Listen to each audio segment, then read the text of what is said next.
আসসালামু আলাইকুম। Farzana's new recipe চ্যানেলে সবাইকে স্বাগতম জানিয়ে শুরু করছি আজকের রেসিপি। আজকে আপনাদের সাথে একেবারে সহজভাবে গাজর দিয়ে বানানো 3 রকম রেসিপি শেয়ার করব। তো একই রকম মিশ্রণ তৈরি করে ভিন্ন ভিন্নভাবে আপনারা এভাবে 3টি ভিন্ন ডিজাইনে আপনারা এই ডেজার্টটি তৈরি করে নিতে পারবেন।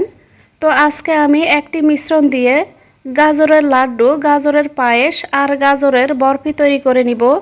আশা করছি আমার আজকের এই ভিডিওটি আপনাদের অনেক ভালো লাগবে।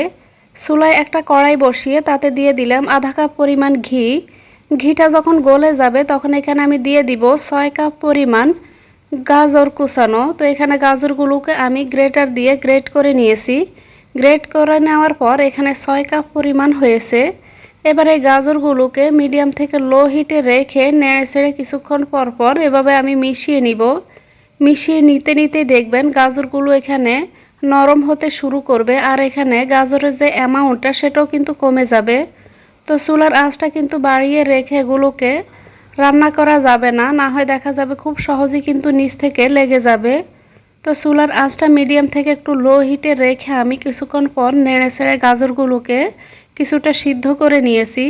দেখে নিশ্চয়ই বুঝতে পারছেন এখানে কিন্তু গাজরগুলো শুরুর দিকে যেরকম ছিল সেরকম নেই, গাজরগুলো কিন্তু অনেকটাই নরম হয়ে গিয়েছে। এবার এখানে আমি দিয়ে দিব কনডেন্স মিল্ক। তো এখানে আমি 1/4 কাপ পরিমাণ কনডেন্স মিল্ক দিয়েছি। আপনারা চাইলে এখানে কনডেন্স মিল্কের পরিবর্তে চিনিটাও ব্যবহার করতে পারেন। এবার এখানে দিয়ে দিব 1 কাপ পরিমাণ গুঁড়ো দুধ। এবার দিয়ে দিব এখানে 1/4 চা চামচ পরিমাণ লবণ, 1 চা চামচ পরিমাণ এলাচ গুঁড়া দিয়ে এই সবগুলো উপকরণ আবারও আমি মিশিয়ে নিব। চুলার আঁচটা কিন্তু আমি বাড়িয়ে দেইনি, এখানে চুলার আঁচটা মিডিয়াম থেকে লো হিটে রেখে আমি এগুলোকে রান্না করে নিচ্ছি। তো খুব ভালোভাবে সবগুলো উপকরণ মিশিয়ে নিব। এভাবে যদি আপনারা বাসায় একবার গাজরের হালুয়া, বরফি কিংবা লাড্ডু রেসিপিটি তৈরি করেন তাহলে ইউটিউবে আপনাদের গাজর দিয়ে বানানো আর কোনো এরকম ডেজার্ট দেখতে হবে না। খুব সহজেই কিন্তু আপনারা এভাবে এই ডেজার্টটি তৈরি করে সবার মন জয় করতে পারবেন। তো এখানে আরও দিয়ে দিলাম 2 কাপ পরিমাণ লিকুইড দুধ।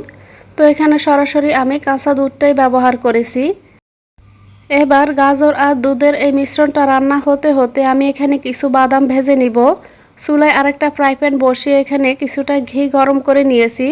তারপর এখানে আমি কাজু বাদাম, চীনা বাদাম আর কাঠবাদাম সাথে কিছু পিস্তাচিও দিয়ে চুলার আঁচটা মিডিয়াম টু লো হিটে রেখে এগুলোকে আমি ভেজে নিব। তো এখানে বাদামগুলোকে নেড়ে ছেড়ে আমি ভেজে নিব। ভেজে নিয়ে এগুলোকে চুলা থেকে নামিয়ে একটা সাইডে রেখে দিব। এভাবে বাদামগুলো ভেজে দিলে এখানে যে ডেজার্টগুলো আমি তৈরি করছি ডেজার্টের স্বাদ কিন্তু অনেক গুণ বেড়ে যাবে। তো বাদামগুলো আমার এখানে ভাজা হয়ে গেছে। এবার এগুলোকে আমি চুলা থেকে নামিয়ে একটা সাইডে রেখে দিলাম। এদিকে আমি গাজরের যে পায়েসটি বা এখানে হালুয়াটি তৈরি করছি সেগুলোকে আমি এবার নেড়ে ছেড়ে মিশিয়ে নিব আর অপেক্ষা করব দুধটা পুরোপুরি শুকিয়ে যাওয়া পর্যন্ত। তো দুধটা যখন খুব ভালোভাবে এখানে শুকিয়ে যাবে তখন আমি এখানে বাদামগুলো দিয়ে দিব। যে বাদামগুলো আমি ভেজে রেখেছি সেই বাদামগুলোকে আমি এখানে দিয়ে দিব। দিয়ে খুব ভালোভাবে গাজরের এই মিশ্রণের সাথে আমি বাদামগুলোকে মিশিয়ে নিব। তো এখানে গাজরের এই মিক্সারটাকে দেখে নিশ্চয়ই বুঝতে পারছেন কতটা আকর্ষণীয় আর কতটা লোভনীয় হয়েছে। এভাবে যদি গাজর দিয়ে আপনারা একবার এই রেসিপিগুলো তৈরি করেন তাহলে ইউটিউবে আপনাদেরকে আর কোনো গাজরের রেসিপি সার্চ করে খুঁজে দেখতে হবে না। এই রেসিপিটি আপনাদের সবার মন জয় করবে যদি রেসিপিটি একবার বাসায় ট্রাই করে দেখেন। এটি যে খেতে কতটা মজার হয়েছে রেসিপিটি আপনারা বাসায় ট্রাই না করলে বুঝবেন না। তো এখানে আমি সমস্ত মিশ্রণটাকে খুব ভালোভাবে রান্না করে নিয়েছি। অতিরিক্ত এখানে যে দুধটা সেটাও কিন্তু এখানে খুব ভালোভাবে শুকিয়ে গেছে। এবার এগুলোকে আমি চুলা থেকে নামিয়ে নিলাম। এবার এখান থেকে কিছুটা গাজরের মিক্সার একটি প্লেটে নিয়ে নিব। নিয়ে এগুলোকে আমি এভাবে একটু সরিয়ে স্যাপটা করে দিয়ে দিব। তো প্রথমে এখানে গাজরের বরফি কিভাবে তৈরি করবেন সেটি আপনাদের সাথে শেয়ার করছি। এই মিক্সার দিয়েই আমি এখানে লাড্ডু, বরফি এবং হালুয়াটি আপনাদের সাথে শেয়ার করব। তো এখানে আমি স্কোয়ার শেপে এরকম করে স্যাপটা করে একটি শেপ দিয়ে দিলাম।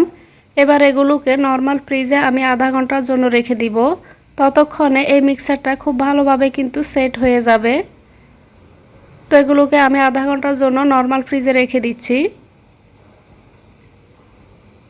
এরই মাঝে এখানে এই মিক্সারটাকে আপনারা হালুয়া আকারে এভাবেও কিন্তু সরাসরি সার্ভ করতে পারেন।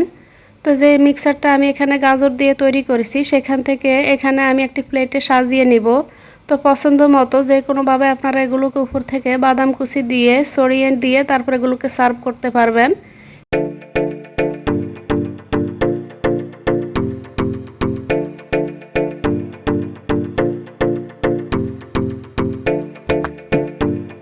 তো দেখতে পাচ্ছেন যে কতটা লোভনীয় হয়েছে। তো যে বরফিগুলোকে আমি সেট করতে দিয়েছি সেগুলোকে আমি আপনাদের সাথে কেটে দেখাবো। আর এই প্লেটে যেগুলো আমি নিয়েছি সেগুলো দিয়ে আমি লাড্ডু তৈরি করব। তো এগুলো এখন খুব গরম আছে, এগুলো আমি ঠান্ডা হয়ে যাওয়া পর্যন্ত অপেক্ষা করব। তো এখানে আমি যে বরফিটা জমতে দিয়েছি সেই বরফিটাকে কেটে আপনাদের সাথে শেয়ার করছি। তো এরকম স্কোয়ার শেপে আমি এগুলোকে কেটে নিব।